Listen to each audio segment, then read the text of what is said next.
Semua orang tentu ingin hidupnya lebih mudah, nyaman, dan menyenangkan. Sejumlah anak muda menciptakan alat-alat yang membuat hidup kita lebih mudah. Alat apa saja yang mereka ciptakan? Ikuti dulu kisahnya berikut ini.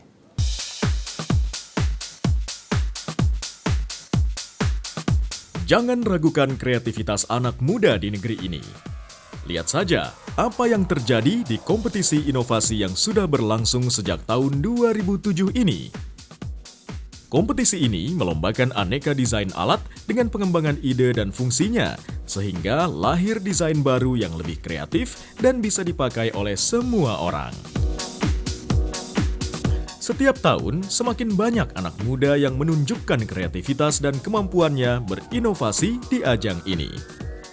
Ada 4 kelompok desain yang diperlombakan. Pertama adalah alat-alat yang mempermudah kegiatan domestik atau pekerjaan rutin rumah tangga. Kedua, desain alat transportasi yang bisa membantu kita selama perjalanan menuju suatu tempat. Ketiga, desain alat bagi pekerjaan kantor yang berfungsi untuk mempermudah pekerjaan kantor agar bisa lebih cepat diselesaikan dan juga bisa berfungsi untuk mengatasi kebosanan kerja. Dan keempat adalah desain bagi pelaksanaan hobi, hiburan, atau untuk mengisi waktu luang. Untuk semakin memotivasi anak muda dan masyarakat umum, Black Innovation Award juga mengadakan roadshow di mall-mall dan juga di kampus-kampus. Mari terus berinovasi tanpa henti.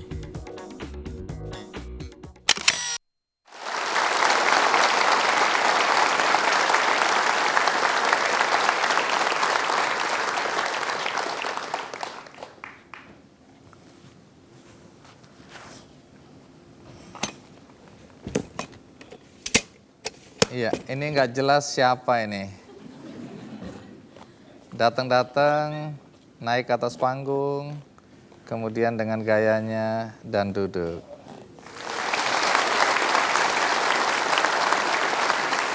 Tunggu dulu, Anda ini siapa? Saya Fadil. Oh, terus kenapa ada di sini? Tadinya mau pulang ke Bandung, Tapi, dipaksa suruh datang ke sini. Iya. tapi kok bisa duduk di situ? Kenapa? Nah, itu hebatnya, Bang. Oh, Ini tas saya ini gak ada duanya. iya memang cuma satu. Ya memang. Maksud saya juga itu. Iya, coba Fadil, boleh dibawa ke sini tas Anda. Kita lihat ciptaan dari Fadil ini apa manfaatnya. Iya. Apa sebenarnya ciptaan Anda ini? Ini pada dasarnya sebuah rancangan traveling bag. Hanya saya mengintegrasikan satu fungsi di traveling bag ini, yaitu sarana duduk. Ada kursinya, Bang. Oh, jadi ini sebenarnya tas atau tempat duduk? Tas. Tas. Yang ada tempat duduknya. Yang ada tempat duduknya. Nah, itu. Iya, iya. Hebat kan, Bang ya? Hebat. Soalnya Anda sendiri muji barang ciptaan Anda jadi. Anda menamakan temuan Anda ini apa? Travelo. Kenapa dikasih nama Travelo? Karena tas ini adalah your traveling fellow. Wow.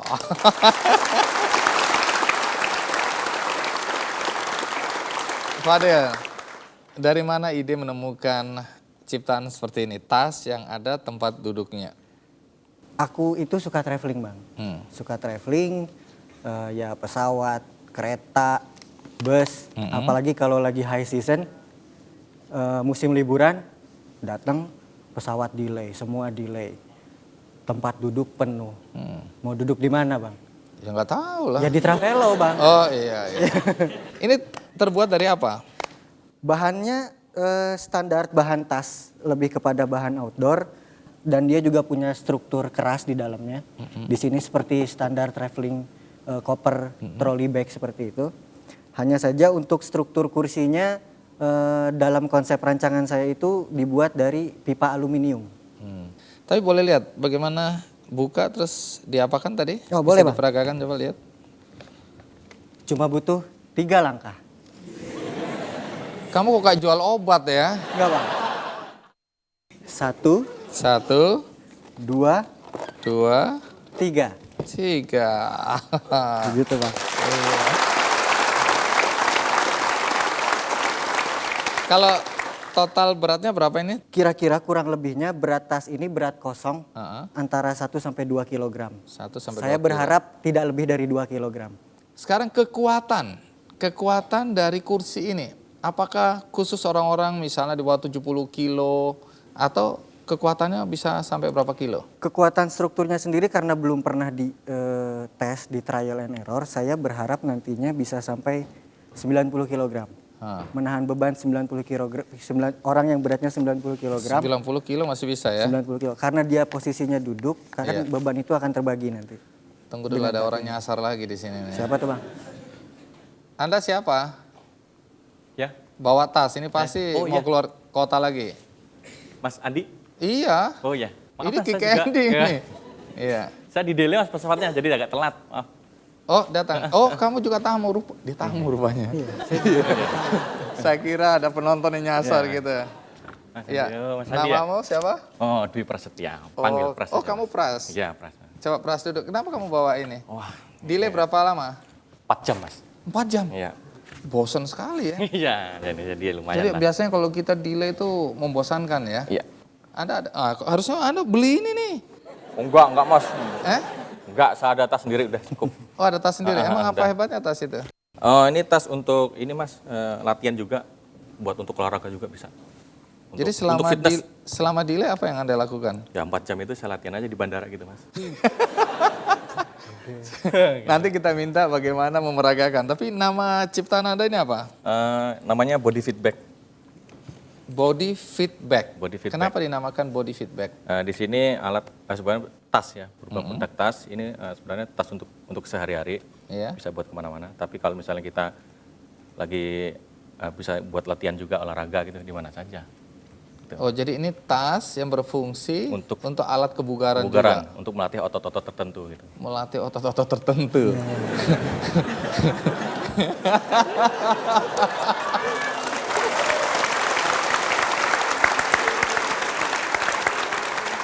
Memang agak-agak nyambung ya. Tapi baik, untuk sementara kita percaya. Tapi nanti kita minta Anda memeragakan bagaimana penggunaan atau fungsi ciptaan Anda dan juga nanti kita diskusi lagi mengenai alat yang satu-satunya ini tadi ya. Oke. Ya. Baik, ikuti terus Ki Candy. Menurut saya Anda bikin macam-macam, ini juga bisa nih lihat untuk latihan. Cuman satu mas, cuman satu.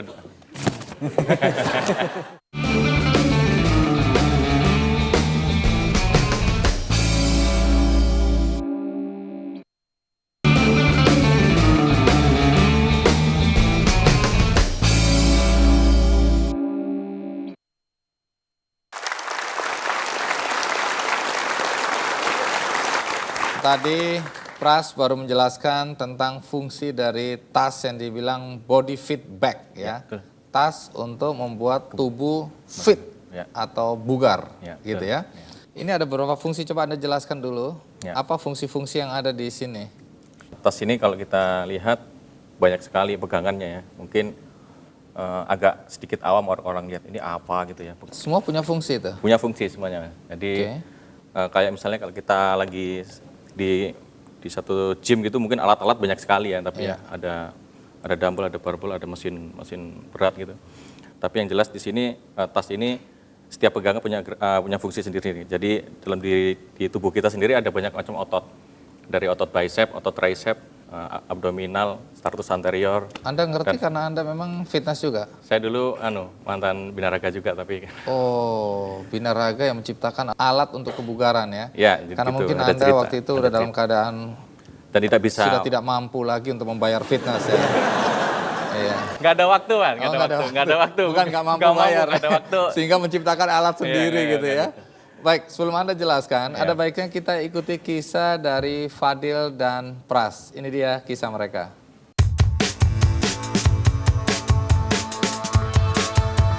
Ada dua anak muda yang memiliki ide untuk memultifungsikan sebuah tas. Yang pertama ada Ahmad Fadilah, pria asal Bandung yang mengkreasikan travel bag menjadi sebuah travelogue. Travelo ini basically dia sebenarnya tas, traveling bag. Hanya yang menjadi additional value-nya di sini adalah dia memiliki kursi yang terintegrasi. Ya untuk kebutuhan duduk itu sendiri tadi. Travelow membantu orang yang memiliki hambatan kenyamanan saat bepergian. Misalnya, saat menunggu keberangkatan yang terlambat atau tidak kebagian duduk di ruang tunggu. Travel bag unik ini bisa juga digunakan dengan cara ditarik atau digendong di punggung. Bagi yang tak suka diam saat menunggu, terutama bagi mereka yang tak ingin melewatkan saat berolahraga, Dwi Prasetya punya ransel yang mengasyikkan. Dwi telah mengkreasi sebuah ransel sebagai body fit bag. Ini adalah tas olahraga yang berfungsi sebagai alat beban untuk melatih pembentukan otot dalam tubuh. Body fit bag juga dijadikan alat olahraga di saat tertentu, misalnya saat bepergian, sekaligus sebagai tas barang bawaan. Di body fit bag ini sendiri saya ciptakan untuk mereka bisa melakukan aktivitas fitness, khususnya di mana dia harus tampil bugar ya. Body fit bag bisa digunakan sebagai alat latihan memperkuat otot tangan, dada, bahu, punggung, kaki, dan otot lainnya. Sangat mungkin dilakukan dengan body fit bag ini dan diyakini akan menghasilkan bentuk yang maksimal.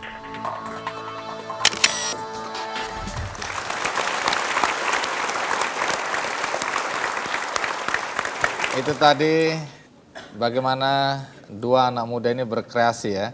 Sekarang ke Fadil dulu. Fadil, Iya Bang. kalau ini misalnya dijual di toko-toko berapa kira-kira harganya nih? Wah mahal Bang. Ini belagu ya. Berapa kira-kira? Walaupun banyak variabelnya, tapi saya rasa harga tas seperti ini harusnya tidak akan lebih dari 1 juta rupiah. Lalu target Anda siapa yang harus beli ini atau yang membutuhkan ini? Orang-orang yang suka traveling tentunya Bang. Frequent traveler dengan pesawat, alat transportasi, berbagai macam alat transportasi yang tentu saja memerlukan fungsi sarana duduk. Jadi pasarnya cukup luas ya. Pasarnya cukup luas Bang. Artinya kalau ada bangku kosong ini tidak dibutuhkan, tapi kalau ternyata bandara penuh, Ya. ini dimanfaatkan secara optimal ya untuk Iya, duduk ya. betul. Bisa disewakan juga ini ya. Bisa Bang. Siapa mau duduk ya. Bisa ya. Nah, kalau dilihat ini apakah ini warna yang akan dijual seperti ini atau Anda membayangkan warna-warni? Tentu saja nanti yang baik itu ketika ada variannya Bang dengan berbagai pilihan warna. Apakah ini sudah dipatenkan? Belum. Nggak Belum takut diambil orang ini idenya? Nggak takut Bang. Kenapa nggak takut? Saya nggak takut karena ini adalah satu bentuk manifestasi dari sebuah kreativitas. Kreativitas itu kan kita diberkahi tanpa ada batasnya Bang. Tapi saya setuju sekali untuk melindungi sebuah kekayaan intelektual. Apakah Anda sudah merasa puas dengan konstruksinya, dengan modelnya, atau masih ada keinginan untuk menyempurnakan ini? Masih banyak sekali yang harus disempurnakan. Apa kelemahan yang Anda masih lihat? Seperti dari struktur misalnya, dari strukturnya perlu saya perbaiki lock sistemnya, kemudian kemampuan struktur menahan beban. Dan Anda masih terus berpikir untuk menyempurnakan sampai saat ini? Tentu saja Bang. Baik, menarik. Sekarang kita minta pertanggungjawaban Anda.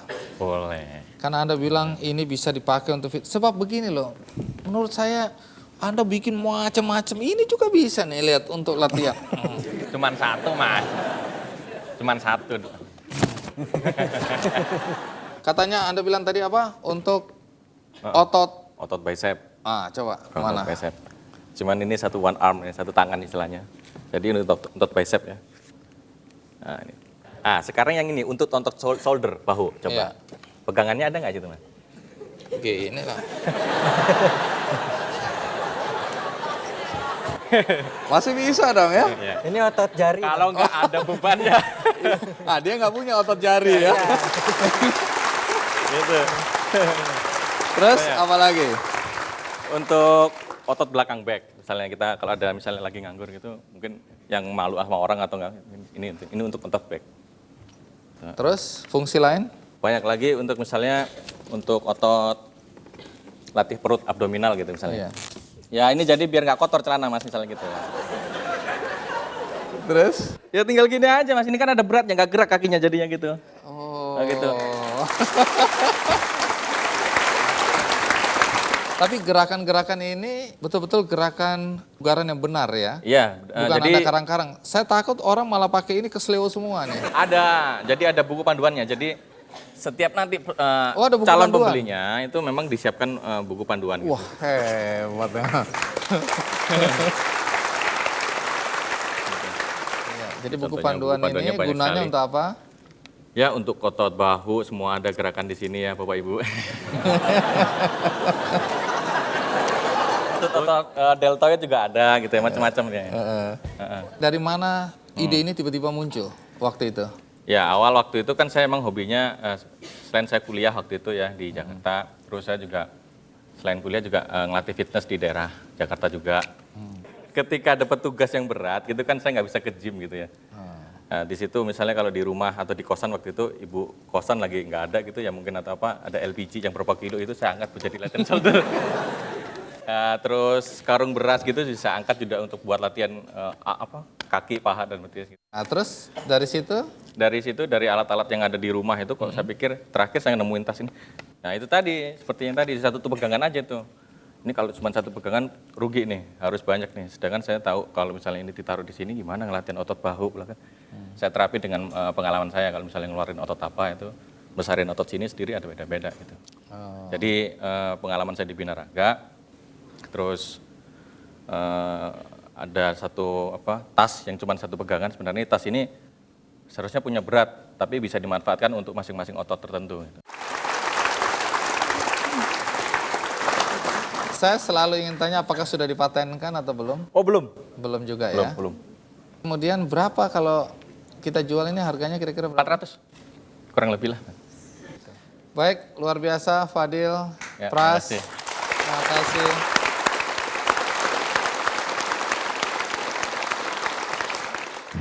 Kuncinya biasa, dengan mengguncang biasa.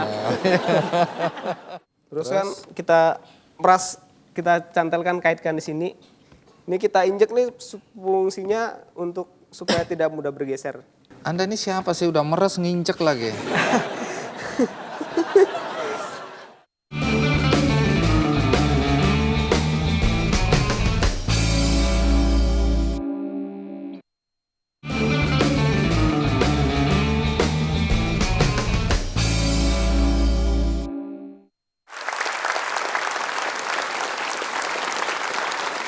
Di hadapan saya sudah ada Gutrindo dan Ramdan. Mereka adalah peserta kompetisi Black Innovation Award. Dan di dalam kompetisi ini Anda menciptakan alat yang bernama Capres. Apakah Anda politisi? Atau mungkin tim sukses dari salah satu Capres gitu? Penyebutannya mungkin lebih penekanan di E-nya, Bang. Coba. Capres gitu, capek meres. Karena Oh alah. Sebelum Anda peragakan, kita tanya teman kita yang satu ini. Anda menciptakan alat jemur pakaian. Betul sekali. Jadi alat apa yang Anda ciptakan ini? Alat ini ya fungsinya itu untuk melindungi sarana pakaian, sarana untuk melindungi jemuran pakaian di berbagai cuaca gitu. Siapa menurut Anda yang membutuhkan alat ciptaan Anda ini? Ya semua orang lah yang butuh, yang pakai pakaian.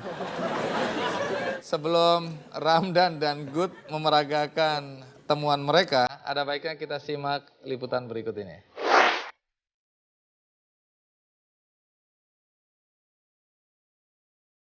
Meski ini zaman modern, tak sedikit di antara kita yang masih memilih mencuci secara manual.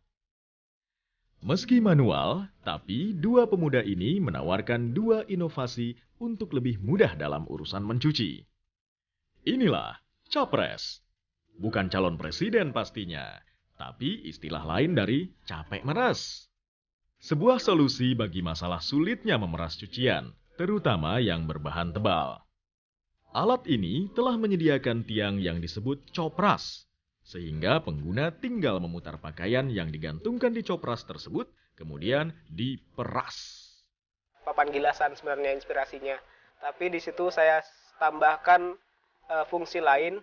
Alat itu dapat memudahkan untuk memeras pakaian yang tadinya dibutuhkan bantuan 2 orang, ini cukup dengan kita sendiri bisa melakukannya.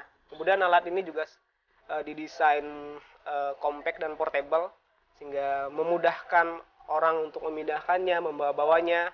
Kemudian juga dilengkapi dengan tempat penyimpanan perkakas peralatan mencuci.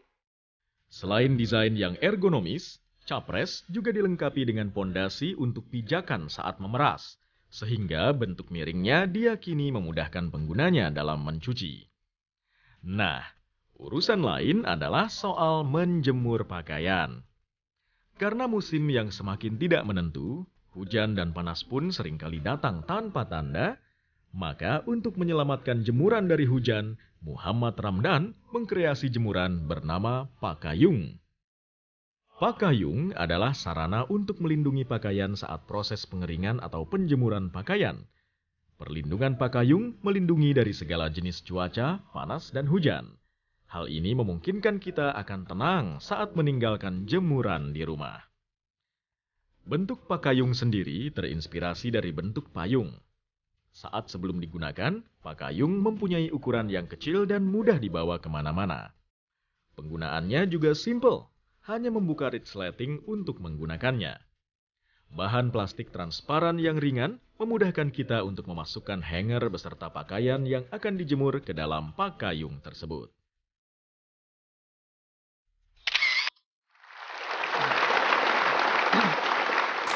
Kalau itu betul-betul diproduksi, ukurannya sama seperti ini. Tidak harus sama dengan ukuran ini karena juga menyesuaikan dengan postur orang juga. Coba, bagaimana cara kerjanya nih? Saat digunakan untuk mencuci, pada dasarnya sama dengan papan gilasan seperti biasa. Iya. Namun secara model memang saya sedikit beda supaya lebih ergonomis dan nyaman digunakan saat kita melakukan mengucek pakaian. Terus Coba, kalau bagaimana udah cara untuk mencucinya? mencucinya biasa dengan mengucek biasa. Terus fungsi lainnya apa? Fungsi lainnya ini bisa untuk memudahkan untuk memeras pakaian. Sebenarnya simple, sederhana, cuma pengait. Ini sebenarnya inspirasinya awalnya ke pakaian-pakaian yang panjang, yang lebar. Terus kan kita meras, kita cantelkan, kaitkan di sini. Ini bahan-bahan yang biasanya kita Iya. butuh 2 orang untuk memeras Iya. ya, karena tebal dan berat ya. Ini kita injek nih fungsinya untuk supaya tidak mudah bergeser. Oh, ada injekannya. Coba Iya, lihat. injek. Sebenarnya injekannya ditarik, didesain, injek. didesain sesuai dengan ukuran kaki kita sebenarnya. Anda ini siapa sih? Udah meres nginjek lagi. Ya, Terus, ya udah gitu, tinggal diperas. oh diperas gini. Iya, kan lebih mudah, memudahkan kita. Join sama dia nih. Iya, langsung dikeringkan. Habis keringkan, terus nanti Ramdhani nanti yang memainkan itu coba. Ramdan, Ya, coba kasih lihat dulu alat Anda ini terbuat dari apa ini? ntar tuh pengennya dari polimer plastik gitu. Ntar sebagai penyangganya yang buat penahan bebannya, ntar ada seperti aluminium yang bisa panjang pendek gitu. Oke. Jadi ya disesuaikan kebutuhan kita mau ngegantungin bajunya berapa banyak gitu. Nah, itu anggap aja di sana itu Ya. ada gantungan baju yang mau dijemur. Kalau biasa begini, begitu hujan, itu kan semua orang lari Langsung turunin panik. ya. Iya. Nah, sementara kalau punya Anda gimana? Coba kita lihat ya bagaimana Ramdan Ya, Mas. kalau hujan datang. Jadi pertama kita tinggal buka resletingnya aja. Ntar kan tinggal kebuka, Mas. Nah, ini buat yang penyangga yang di dalamnya. Nah, langkah berikutnya ya tinggal kita masukin yang ini ya, penyangganya. Berikutnya kita tinggal Bajunya memasukkan dimasukin di bawahnya. Betul. Jadi pada saat menjemur, begitu hujan tiba, semua orang panik lari-lari, Anda tetap aja ngerokok gitu ya. Ya, seperti inilah, Mas. Iya. Ramdan, kalau ini idenya dari mana ini? Kok sampai Anda kepikiran bikin jemuran plastik ini? Ya idenya ya sehari-hari aja biasa kan. kalau kita lagi sore menjelang malam kan biasanya lagi nyantai tuh. Ha-ha. Lagi di depan rumah, lagi ngopi-ngopi gitu kan. Tiba-tiba hujan lah. Pada panik lah kan. Ke rumahnya masing-masing. Bubar. Kecuali ibu saya. Kenapa? Ibu saya teriak ke saya yang Oh. ambil jemuran. Oh itu toh. Iya. Ini berawal dari penderitaan ya. Iya, kalau saya ngeliatin mereka ngambil jemuran ya paling ya kasihan ya gitu. Saat saya merasakan sendiri barulah. Oh. Jadi kalau ibu-ibu lain pada lari, ibu Anda, Ramdan, jemuran. Terus Anda mulai, wah ini nggak bisa begini terus-terusan. Maka lahirlah ide itu ya.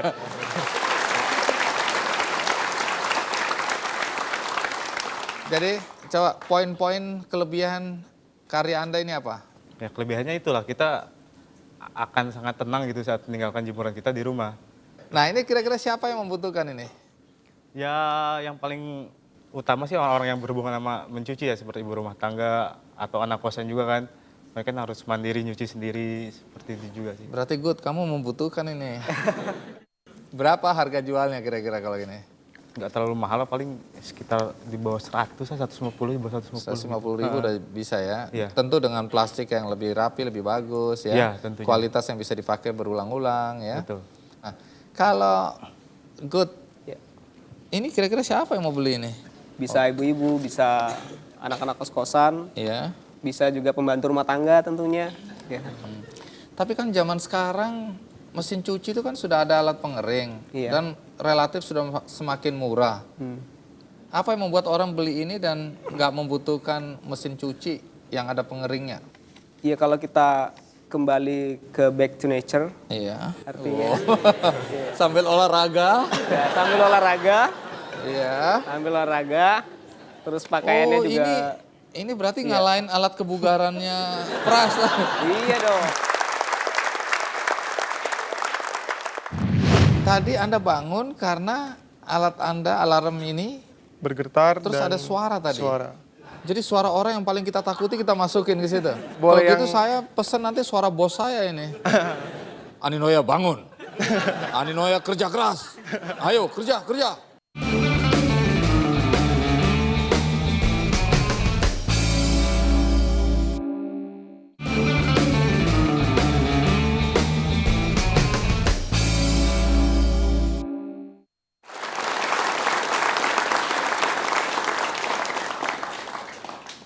Gimana Bang Andi setelah nyobain alat yang saya buat? Iya, ini enak sekali lancar nih saya gambarnya tuh.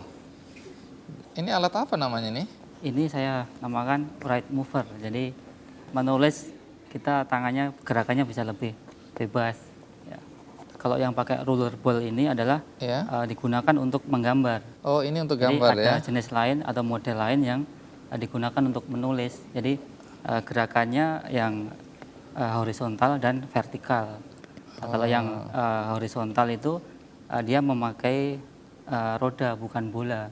Jadi pakai roda, gerakannya horizontal. Jadi kalau kita menulis itu bisa lebih lurus mengikuti gerakan roda tadi. Terus kemudian yang Iya. gerakan vertikal itu, jadi rodanya arahnya vertikal. Itu kalau kita menuliskan huruf Cina kan biasanya dari atas ke bawah. Iya, bisa Jadi, juga itu ya? Meskipun kertasnya nggak ada garis-garisnya, tapi kita tetap bisa menulis dengan lurus. Dengan alat ini? Ya, Ini nantinya kalau diproduksi terbuat dari apa ini? ini nanti bahannya sejenis polimer, tapi yang elastis. Jadi bisa menjepit di telapak tangan sehingga tidak jatuh. Kan tangan orang ada yang besar, ada yang kecil, ada yang kurus, ada yang Jadi gemuk. untuk size-nya bisa dibuat dalam 3 ukuran. Jadi untuk anak-anak, untuk yang remaja dan untuk yang tangannya besar. Oh iya Bang, itu teman kita ngapain tiduran di situ Bang? Ya ini nunggu giliran supaya jadi narasumber. Cuma karena kita ngobrol terus, dia ketiduran itu. Tapi tenang, karena sebenarnya dia punya alarm sendiri untuk membangunkan dirinya sendiri. Oh iya. Tapi sebelum nanti kita tanya-tanya ya, Ya. bagaimana kalau kita lihat liputan berikut ini?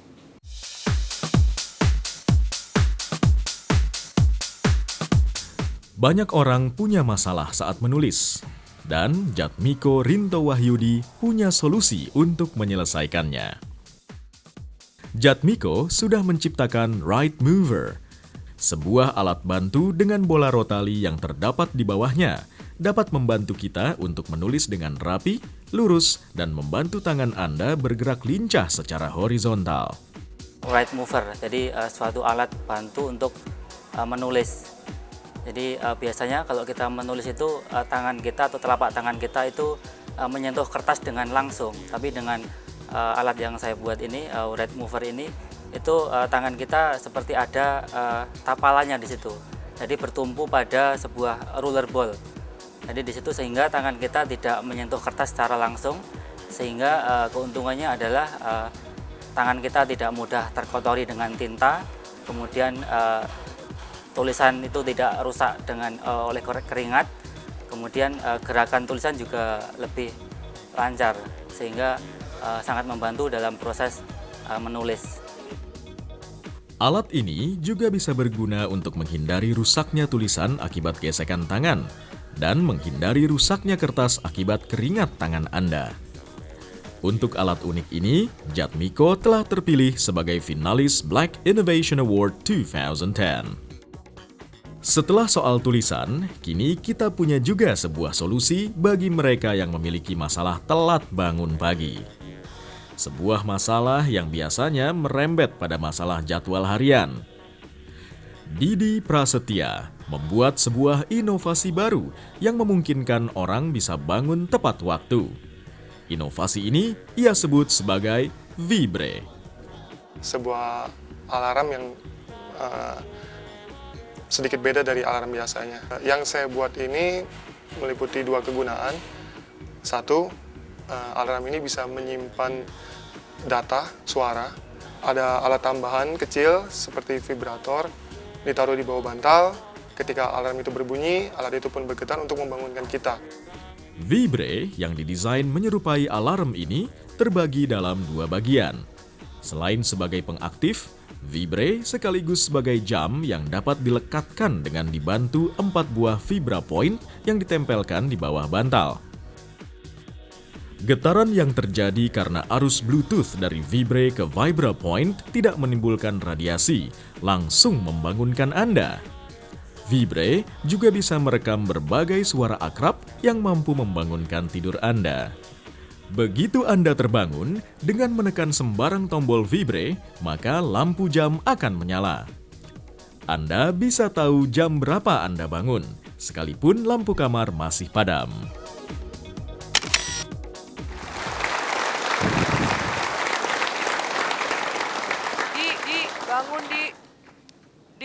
Bangun bangun bangun. Akhirnya teman kita ini sudah bangun. Didi dari mana Anda berasal? Jambi. Dari Jambi. Iya. Oke. Halo Bang. Didi, terima kasih ya. Baru pertama kali ada tamu Kiki Andi tidur di sini ya. Jadi tadi Anda bangun karena alat Anda, alarm ini bergetar. Bergetar Terus dan ada suara tadi? Suara yang tadi itu suara ibu saya. Oh. Trauma masa kecil. Jadi suara orang yang paling kita takuti kita masukin ke situ. Boleh. Kalau Boleh gitu saya pesen nanti suara bos saya ini.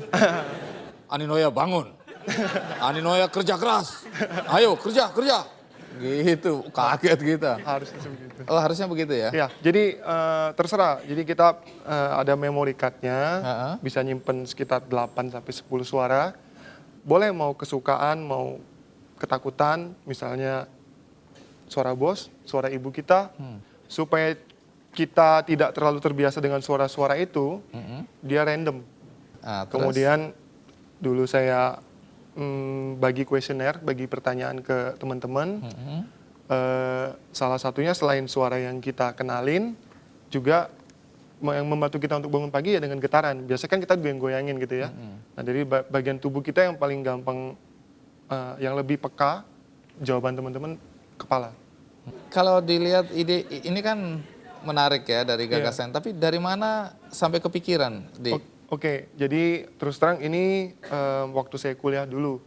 Kita kan kuliah desain, suka lembur, kejar tayang ya Kejar tayang. istilahnya.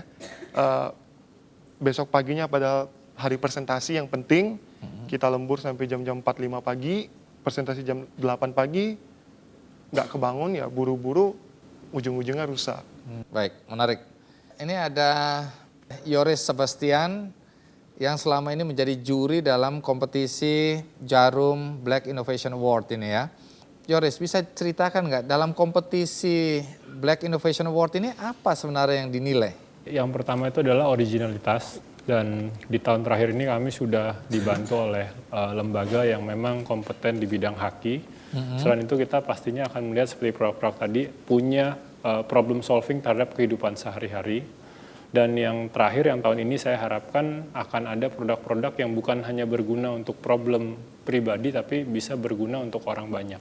Black Innovation Award kan udah mulai masuk ke tahun kelima. Ya. Menurut Anda bagaimana Anda melihat minat dari anak-anak ini untuk menciptakan hal-hal yang kreatif? Dari tahun ke tahun sih pesertanya makin banyak, malah sempat 2 tahun yang lalu tuh kita penjurian kaget karena kita datang ternyata karya yang harus dinilai itu banyak sekali yang kualitasnya bagus, sampai sehari itu nggak cukup. Jadi kita pernah harus penjurian untuk tahap awal tuh sampai 2 hari. Dan sampai sekarang juga di www.blackexperience.com tuh banyak sekali animonya bagus sekali itu. Dan kalau dilihat dari tahun ke tahun, karya-karya yang dibikin tuh makin aplikatif dan makin mungkin untuk diproduksi massal. Tentu ada kelemahan-kelemahan yang Anda lihat. Apa ya kelemahan yang paling menonjol? Yang paling menonjol yaitu mungkin belum dipikirkan biaya pembuatannya. Jadi walaupun sudah makin banyak yang aplikatif, makin banyak yang bisa diproduksi massal, masih seringkali problemnya dari karya-karya yang out of the box ini adalah mereka belum memikirkan bagaimana biaya produksinya dan juga apakah barang ini bisa dimarketingkan gitu ya, bisa dipasarkan secara luas. Tapi saya berharap dari tahun ke tahun nanti hal tersebut akan makin dipikirkan dan itulah calon-calon juara Black Innovation Award berikutnya. Kembali ke Rinto ya. Kira-kira berapa Anda mau jual alat ini? Mungkin sekitar 45.000 aja. 45.000 udah oke ya. Udah oke, sangat terjangkau. Apakah ini sudah dipatenkan? Ini belum. Tapi akan dipatenkan ya. Akan dipatenkan. Nah, kembali ke Didi. Iya. Kalau alat itu berapa kira-kira? Harganya mungkin sekitar 300.000 mungkin ya. Baik, terima kasih banyak ya Didi. Terima kasih Rinto udah hadir di acara Key Candy.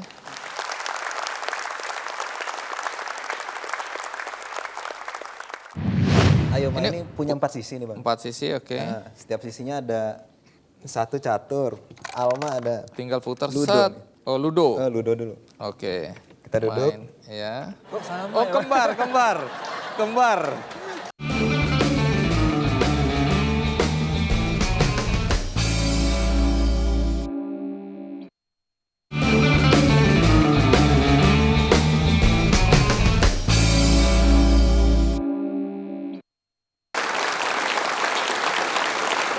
Depan saya sudah ada Rudy, sudah ada Yordan.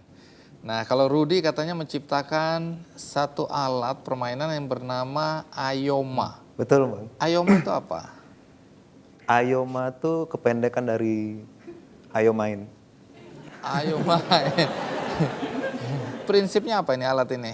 Sebenarnya bangku biasa. Mm-mm. Bangku yang mempunyai kelebihan fungsi permainan. Ada 4 permainan dalam bangku. Bagaimana ceritanya sampai terpikirkan untuk membuat alat ini? Idenya saya ngeliat di ruang tunggu biasanya. Saya lihat banyak ya ada anak-anak atau orang lagi nunggu tuh ya biasa diam aja gitu. Saya kepikirnya kenapa itu bangku yang dipakai itu nggak dimanfaatin gitu, nggak dikembangin. Harus ada sesuatu di dalam Bangku itu biar ya? orang tertarik buat ini. Iya. Yang kedua tuh saya pengen menonjolkan interaksinya. Jadi bangku yang saya kembangkan ini harus berdua tadi tuh. Jadi kalau sendiri ya nggak bisa main. Oh, jadi bangku ini nanti harus dipakai untuk berdua. Sehingga yang tadinya nggak kenal karena ada permainan itu jadi kenal ya? Ada itunya kelebihannya. Iya.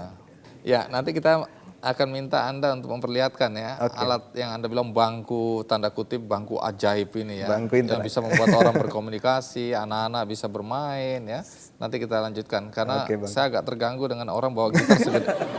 Jadi ini ciptaan Anda apa namanya? Namanya loose gitar. Loose Gitar lepas. Jadi pada dasarnya loose kan lepasnya ada 2 nih. Yang satu si ini tuh terpisah dari gitarnya yang asli gitu. Ini yang ini terpisah.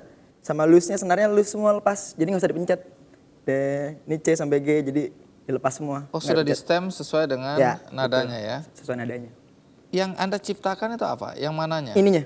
Semuanya dari sini sampai sini semua. Jadi ini sebenarnya menggunakan gitar biasa. Gitar biasa. Terus Anda tempel dengan ciptaan Anda yang namanya loose gitar ini. Dan ini bisa dipasang ke sembarang gitar. Kenapa sampai Anda harus mempersulit orang dengan tambahan ini? Pada awalnya tuh saya main gitar kan otodidak gitu ya. Otodidak, jadi belajar sendiri, berusaha menciptakan rumus sendiri gitu. Jadi waktu saya main, misalnya main di sini gitu ya. Kan yang dilepas nih senarnya E-nya nadanya. Enak aja gitu. Tapi gimana kalau yang nyanyinya, lebih tinggi lagi dong, setengah gitu. Sini. Di sini nggak bisa. Kalau jarinya penggaris nggak apa-apa, sepanjang bisa. Ini nggak bisa. Jadi bisa main di sini. Atau lebih tinggi lagi. Ada yang loose-nya, nggak usah dipencet. Gitu. Dan satu lagi ini ada tambahan nada tingginya di bawah buat variasi aja.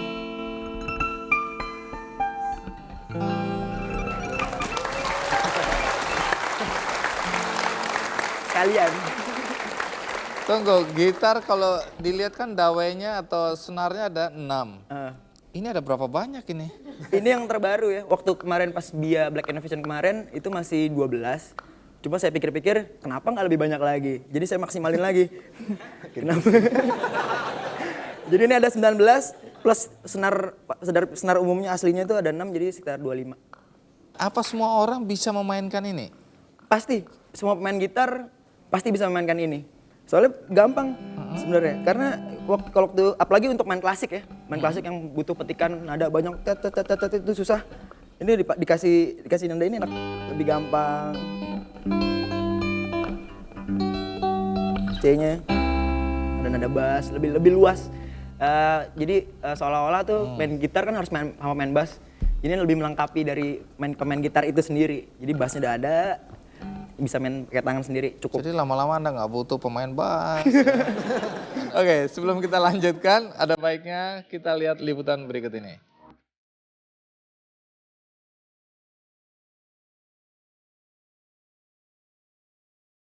Dua anak muda ini menunjukkan caranya untuk mengatasi kebosanan.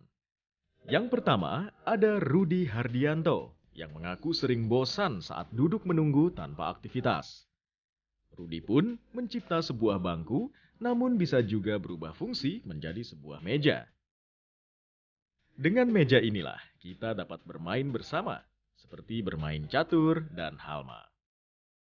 Sebagai seorang desainer produk, Rudi Hardianto, finalis 20 besar Black Innovation Awards 2008 ini, ingin menciptakan suatu alat di mana para penggunanya dapat saling berinteraksi satu sama lain. Maka terciptalah Ayoma 2 ini. Alat ini saya namakan Ayoma 2 Interaction Stool. Ayoma sendiri kepanjangan dari ayo main minimal berdua. Interaction Stool di sini adalah bentuk dari bangku interaksi dengan 4 permainan. Ketika kita memainkan bangku tersebut, kita harus mencari pasangannya. Bangku berukuran 40 x 40 cm ini dalam setiap sisinya memiliki papan permainan yang berbeda-beda. Di dalam bangkunya juga memuat 4 jenis perlengkapan permainan, sehingga pengguna dapat memilih jenis permainan yang ia suka. Sementara itu, Yeremia Yordan bijaksana mengkreasi gitarnya menjadi unik dan berfungsi lebih maksimal. Umumnya, sebuah gitar memiliki sebanyak 6 dawai, tetapi tidak dengan loose gitar ini. Dengan tambahan sebanyak 12 dawai, maka gitar ini dapat dimainkan dengan 18 dawai sekaligus. Bahkan 7 dawai tambahannya memiliki nada-nada baru yang tidak terdapat dalam struktur dawai sebuah gitar. Terus gitar tuh artinya gitar lepas ya. Itu mempunyai 2 fungsi makna. Jadi si tatakannya itu si gitarnya bisa lepas, loose, bisa lepas, dan senarnya pun loose, nggak dipencet. Jadi di penambahan senar, 6 senar di atas gitar biasa dan 6 senar nada tinggi di bawahnya. Dan semuanya loose lepas dan loose pencet. Adapun cara pemasangan loose gitar ini cukup mudah, yakni dengan menaruh sebuah gitar akustik pada lokasi yang tersedia pada loose gitar, kemudian dikencangkan dengan karet dan baut. Kreasi Yeremia ini menang sebagai juara favorit dalam Black Innovation Awards 2010.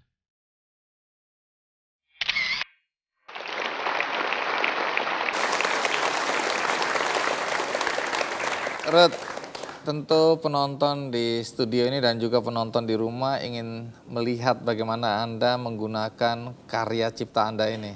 Dalam prakteknya bagaimana? Kita lihat ya. Oke. Ayo, ini punya 4 sisi nih Bang. 4 sisi, oke. Nah, setiap sisinya ada satu permainan, game board gitu. Iya. Tapi cuma setengahnya aja. Contohnya ini. Ini karena produknya cuma satu, jadi kita manfaatin cermin aja deh. Nah, ada berapa permainan ini? 1 catur. Oke, terus ada Alma ada. Halma atau?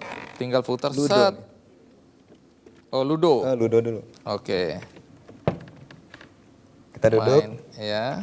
Temennya sana. Temennya kok sama oh, ya, kembar. Iya.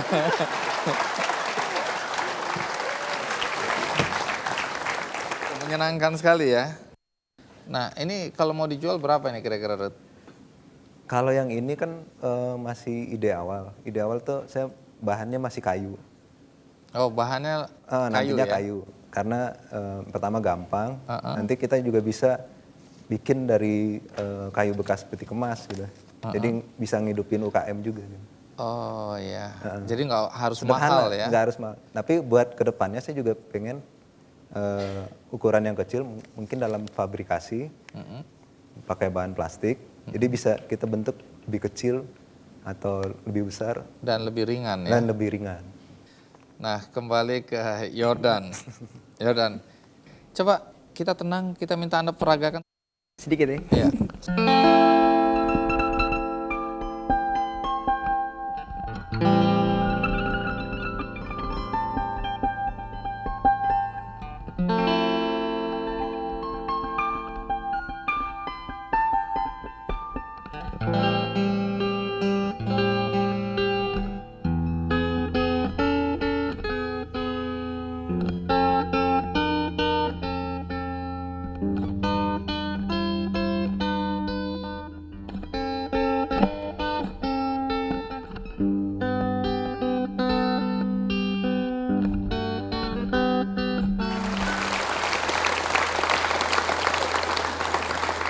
Omong-omong, apa ada perusahaan gitar misalnya yang sudah naksir ini? Ya puji Tuhan sih, saya kan udah lagi dalam proses paten ini, puji Tuhan banget. Puji Tuhan banget ada yang perusahaan gitar ternama yang mau beli patennya.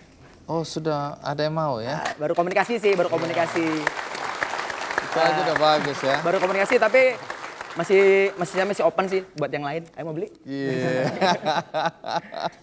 Tapi saya dengar cerita satu hal yang lebih istimewa dari gitar ini adalah bagaimana gitar ini mempersatukan Yordan dengan ayah. Karena tadinya ayahnya tidak setuju Yordan menjadi musisi. Tapi waktu dia membuat ciptaan ini, antara ayah dan anak menjadi satu. Ini ayah dari Yordan yang mendorong anaknya. Tadinya nggak setuju, tapi sekarang Anda bangga punya anak Yordan ya. Terima kasih. Baik, terima kasih ya Rudi, terima kasih Yordan.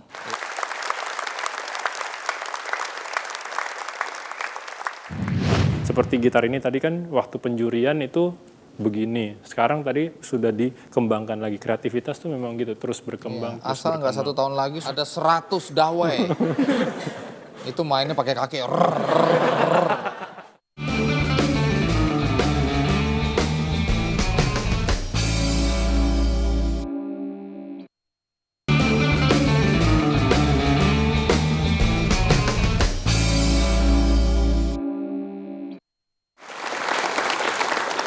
Jadi tadi Yoris Sebastian dari sana saya minta mendekat ke sini karena ada beberapa pertanyaan yang penting yang saya harus ajukan. Pertama, apakah kreativitas itu bakat yang diturunkan dari orang tua kita atau sebenarnya kreativitas itu bisa dilahirkan, diajarkan atau diciptakan? Ya, jadi mungkin ada banyak pemikiran yang salah selama ini bahwa kreativitas itu kayak misalnya, oh lu sih enak Riz, lu orangnya kreatif gitu ya. Sebenarnya sih berdasarkan pengalaman saya pribadi, saya tuh waktu kecil tuh bukan anak yang kreatif gitu loh. Sampai SMP pun masih disangka sebagai anak yang tidak terlalu kreatif. Jadi kreativitas itu adalah skill yang bisa dilatih. Bisa dilatih. Tidak seperti IQ ya. Kalau IQ itu kita lahir dengan IQ segitu, biasa dari kecil sampai besar dites akan kurang lebih sama. Berbeda dengan menyanyi, berbeda dengan menggambar, itu memang bakat. Tapi kalau kreativitas itu ternyata adalah sebuah skill yang bisa dilatih, makin sering kita latih akan semakin bagus. Bagaimana merangsang kreativitas itu dalam diri kita? Caranya ya satu pasti kita harus suka gitu ya. Jadi kita ngelihat hal-hal yang kreatif, kita melihat hal-hal yang benda-benda yang inovatif, terus kita suka dan akhirnya kita mau melatih. Kita mau melakukannya dari hal-hal yang kecil dulu.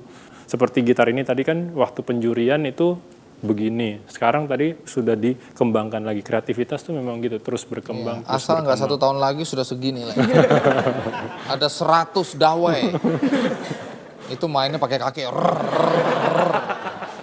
Tapi banyak sekali kompetisi semacam ini. Ya, kita lihat anak-anak muda berkompetisi untuk melahirkan karya-karya kreatif. Ya. Tetapi kemudian tindak lanjutnya yang biasanya belum bisa diaplikasikan untuk diproduksi secara massal. Menurut Anda kendala-kendalanya apa saja sih?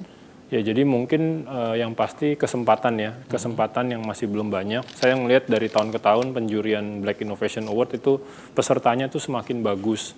Karya-karyanya sudah semakin aplikatif sebenarnya, sudah bisa diproduksi massal, baik yang dijual maupun yang mungkin bisa kerjasama. Kayak tadi body feedback itu kan, bayangkan kalau ada majalah kesehatan bikin bonus langganan berhadiah, itu kan sangat simpel, bisa dipakai di kantor, di mana gitu. Jadi sudah sangat bisa, hanya mungkin penghargaan atau kesempatan buat inovator-inovator lokal Indonesia yang belum gitu ya. Padahal kalau kita lihat sebenarnya siapa sih yang tahu orang Indonesia kalau bukan orang Indonesia itu sendiri, ya kan, harus dikasih kesempatan. Jadi saya juga senang sih tadi dengar udah ada satu brand besar gitu ya sudah mendatangkan. Nah ini tinggal konsistensi aja dari misalnya Black Innovation Award ataupun award-award yang lain untuk terus diselenggarakan, makin tahun makin bagus. Akhirnya saya yakin akan ada perusahaan-perusahaan besar ataupun sebenarnya dari pemerintah yang mulai tergerak untuk memberi mereka kesempatan. Karena Indonesia ini sebenarnya gudangnya orang kreatif, hanya mungkin yang masih belum banyak didapatkan adalah kesempatan untuk berkarya dan diproduksi secara massal.